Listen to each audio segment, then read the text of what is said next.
এই বুদ্ধবাবুকে আমি শ্রদ্ধা করি, অনেস্ট পলিটিশিয়ান, ওনার আইডিওলজিতে আমার সমর্থন নেই, ভীষণ অনেস্ট পলিটিশিয়ান, রিয়ার পলিটিশিয়ান। বুদ্ধবাবুর দুর্বলতার জন্য এই মমতা আজকে মমতা হয়েছে। এ যেভাবে সিঙ্গুরের নন্দীগ্রাম আমরা করার পরে 8 পঞ্চায়েত জেতার পরে সাউথ 24 পরগনা, ইস্ট মিদনাপুর 16 দিন ধরে সিঙ্গুরের এনএইচ আটকে বসেছিল।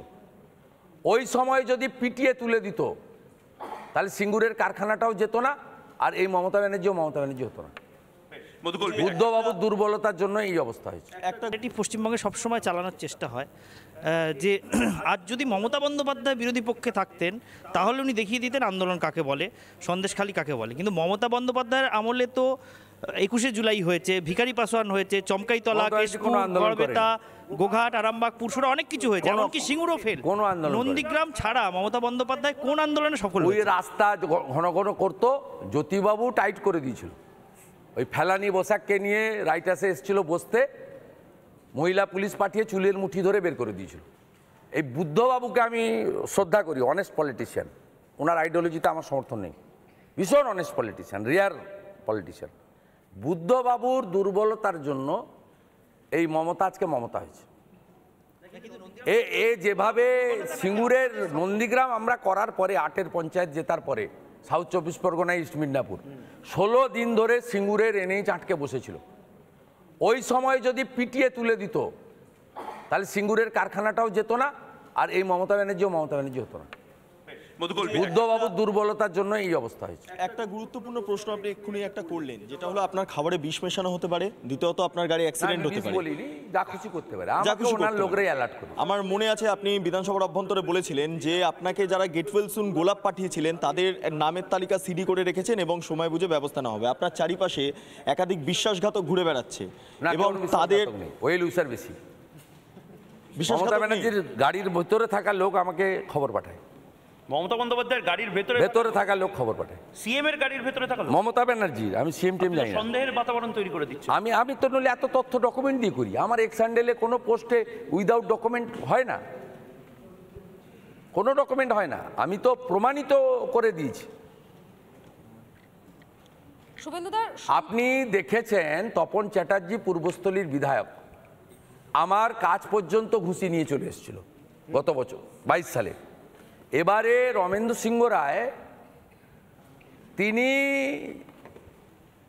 আমাকে খারাপ কথা বলতে পারেন, আমি ওনাকে অ্যাপ্রোপ্রিয়েট উত্তর,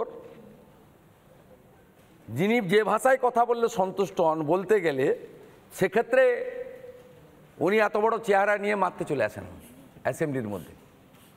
আপনি তো দেখেছেন ওদের ব্যবসা বন্ধ হয়ে গেছে, খ্যাপা নেকড়ের মতো অবস্থা হয়ে গেছে, ওরা এখন ভুভুক্ষু, এবং এই অপোজিশন ওরা দেখেনি।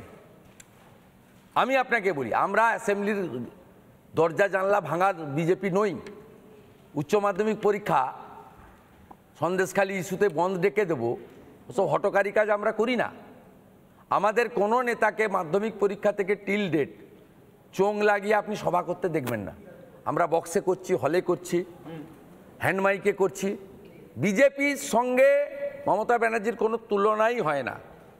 আর ভারতীয় জনতা পার্টির নিচের তলা স্ট্রাকচার 21 সালে খতম করে দিয়েছিল, অত্যাচার করে, মেরে ধরে খুন করে, ঘর জ্বালিয়ে 1 লক্ষ হিন্দু ছেলেকে ঘর ছাড়া করে মমতা ব্যানার্জি এবং তার লোক, পুলিশ, তার ঠ্যাঙ্গাড়েরা, শাহজাহানরা। আমরা সুকান্ত মজুমদার সভাপতিত্বে আস্তে আস্তে আস্তে আস্তে রিপেয়ার করতে করতে একটা জায়গায় এসেছি, এবং নবান্ন অভিযান থেকে শুরু করে সন্দেশখালী ইস্যু। আজকে তো আপনাদের যারা ছিল আমার সঙ্গে বা ওখানে লাইভ করছিল, আমরা যাওয়ার পরে মমতা ব্যানার্জি সিপিএমকে প্যাট্রোনাইজ করে অগ্নিমিত্রা পাল, তাপসী মণ্ডল, বিশাল লামাদেরকে ঢুকতে দেয়নি, কৃষ্ণেন্দু মুখার্জিদের। কিন্তু বৃন্দা কারকদেরকে আমি ঢুকানোর পরে এখান থেকেই গেছে যে ও একা হয়তো ফুটেজ ভাবছে পেয়ে যাবে, তাহলে ওদেরও ঢুকিয়ে দাও। তো আজকে ওরা দেখেছে বৃন্দা কারাতরা যে ওদের কি অসহায় অবস্থা, মানুষ বিশ্বাস করছে না। সব লোক আমার সঙ্গে, তাদের মধ্যে পুরনো বামপন্থী আছে, তার মধ্যে তৃণমূলের অত্যাচারে অতিষ্ঠ লোকজন আছে। আজকে তো ওখানে লাইভ শো হয়ে গেছে যে পশ্চিমবাংলার অল্টারনেট কারা? আমি শুভেন্দু ব্যক্তি কেউ নই, আমি বিজেপিকে রিপ্রেজেন্ট করছি। আর পুরো গ্রাম বিন্দাকারকদেরকে ঘরে বসিয়ে কার্যত দর্শক করে আমার সঙ্গে পুরো বেরিয়ে পড়েছে। মানে রামের ছায়ায় বামের দর্শন। না, ওরা আজকে দেখেছে যে সিপিএম ইজ লস্ট কেস। কেন?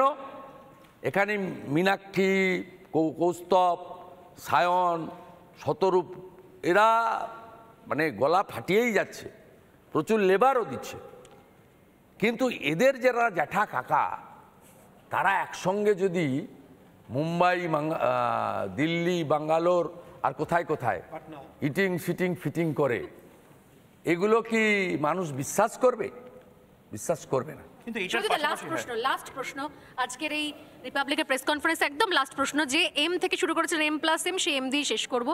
যেহেতু সন্দেশখালী থেকে আমরা টানা লাইভ কভারেজ করছি, প্রচুর মহিলারা ওখান থেকে আমাকে মেসেজ করছে, তারা এই মুহূর্তে আপনাকে লাইভ দেখছে, শুভেন্দু অধিকারীর কথা লাইভ শুনতে চাইছেন। তাদের একটাই প্রশ্ন, আপনি বলছিলেন যে সংখ্যালঘু ভোট ব্যাংক আর মহিলা ভোট ব্যাংক, রামপুরহাটে মুসলিম মহিলাদের, সংখ্যালঘু মহিলাদের পুড়িয়ে মারা হয়, সন্দেশখালীতে একের পর এক হিন্দু মহিলা তারা প্রত্যেক দিন একটার পর একটা নারকীয় অভিযোগ এনেছে, পাশবিক ঘটনার সাক্ষী হয়েছেন, তাদের মা বোনেদের সম্মান নিয়ে ছিনিমিনি খেলা হয়েছে। তারা বলছেন লক্ষ্মীর ভাণ্ডার দিয়ে আমাদের সম্মান কেনা যায় না, লক্ষ্মীর ভাণ্ডার চাই না, সম্মান চাই। আপনি বলছেন আপনি বিকল্প, মা বোনেদের সম্মান থাকবে? মা বোনেরা প্রাপ্য সম্মান, হারানো সম্মান পাবেন, নাকি আপনারাও সেই লক্ষ্মীর ভাণ্ডারের মতো অন্নপূর্ণা ভাণ্ডার দিয়ে দায় সেরে বসে থাকবেন?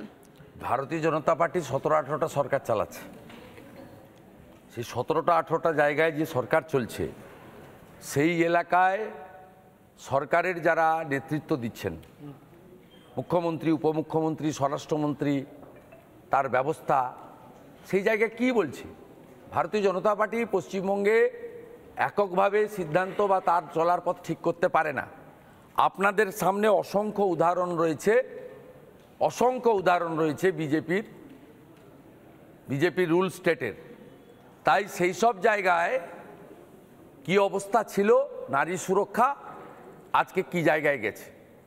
তাই যোগী আদিত্যনাথজির যে ভাষণ বা ভাষা, তাতেই বলি বিজেপি সরকারের লক্ষ্য খুব পরিষ্কার, সুরক্ষা এবং সুশাসন।